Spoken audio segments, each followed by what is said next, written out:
Hello everyone, and welcome back. In today's video, I'm going to show you how to view blocked contacts in WhatsApp Desktop step by step. If you want to see which contacts you've blocked or manage your blocked list, WhatsApp makes it easy to do. So let's get started. First, open WhatsApp Desktop on your PC and make sure you're logged into your account. Once you're on the main screen, click on the Settings icon in the bottom left corner. In the Settings menu, click on Privacy. On the Privacy page, scroll down until you find the Blocked Contacts option. Click on Blocked Contacts to open the list. Here you'll see all the contacts and phone numbers that you've blocked on WhatsApp. You can scroll through the list to review blocked accounts.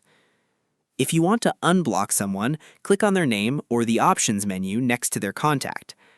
Then select Unblock. The contact will be removed from your blocked list and will be able to message and call you again on WhatsApp. You can return to this section at any time to manage your blocked contacts. And that's it. You've successfully viewed your blocked contacts in WhatsApp Desktop. Thanks for watching this video. If you found this tutorial helpful, don't forget to like, subscribe, and turn on notifications for more WhatsApp tutorials and privacy tips. See you in the next video.